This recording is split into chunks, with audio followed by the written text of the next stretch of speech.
Hey, oye, vaya.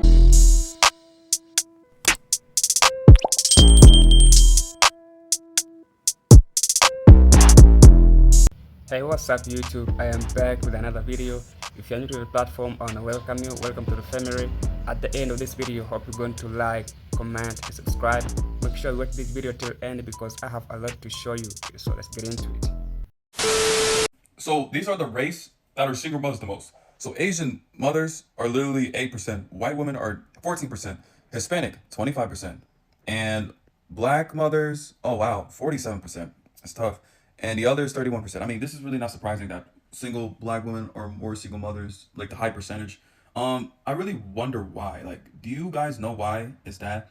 I mean, I don't know, maybe it's because most of them, not all black women, most of them are loud. Most of them are like act ghetto sometimes. You know, there's a lot of good black women, you know what I'm saying? You know, there's a good black women that aren't loud, you know what I'm saying? Who doesn't give people a hard time. You know, most of them are mean, or one of them are just very picky, you know, have high standards. I mean, any woman has high standards. That's just my guess why. Remember, not all black women. There are plenty of good black women, you know what I'm saying? I love black women. I have nothing against black women, but that's just my guess why, you know what I'm saying? A lot of black women, you know, are smart. A lot of black women are beautiful. I love those type of black women. I just don't like the ghetto, ratchet ones. You know what I'm saying? If you get where I'm coming from.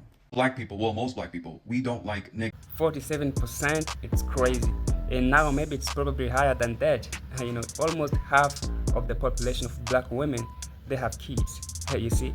So if for those who don't date single moms, it means for black women, almost 50% of them are out. About that 50% left, we didn't talk about age and other things. Maybe this might be a reason black women are the least to get married.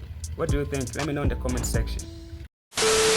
Are you a single woman in your 30s, 40s, or 50s and have begun to panic because you're single and you don't have a man?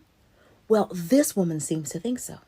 If you are single and you are in the dating marketplace at that time, when that happens, say you're 37, 36, 38, 40, whatever it may be, and you are still on the hunt for that man, and you hit the wall and you can see in your face that you are no longer the face that you were at whether it was 30 or 35 or 25, whatever it is, you are going to be panicked because now you know that you are going to compete with women who are younger, who are largely more fertile, not always, but largely speaking, yes, who have that youthfulness to them, who have that estrogen, progesterone, whatever the hormonal balance is that makes someone young, it's there and you're losing it. And you become hyper aware of that. And that is why women begin to panic. What I find most hypocritical about this woman's statements is that I believe that she herself found love after 40 and that she herself had her first child after 40. So why is it that she believes that it was possible for her, but not for any other woman? Not all women find love in their 20s or in their 30s. For some women, it takes a little bit longer, and it's normally because they're refusing to settle. They're waiting until somebody comes along and makes their lives better. They're not going to just take struggle love for a man to complete them. They're looking for a man to complement them. They are comfortable in their rich auntie lives. They're comfortable being single until they find somebody worthy of their time and energy. But of course, she's on a male podcast and trying to appeal to the male host and the male listeners. But I hate when women sell all women out to look good in front of a couple of men. I don't think single women have begun to panic more and more. I think single women have begun to decenter men. Our whole lives don't revolve around what a man thinks, what a man does. If we are partnered with one, our worth isn't tied to our relationship status. I think single women have found our own worth within ourselves. We're making ourselves happy first. And anybody else that comes along is a compliment to our already fabulous life. We're not looking for somebody to come in and make our lives worth living. I don't think that single women are panicking at all. I think that single men want to think that makes them feel better about themselves. But single women aren't worried about that. Single women are happier than they've ever been with being single. And men and women like this seem to hate that. And let me also say this. Good women don't hit the wall. Like, even just saying that, those kind of words, it sounds like something a man would say. I don't care if a woman is in her 30s, 40s, 50s, 60s. A good woman is always deserving of a good man, a good quality man.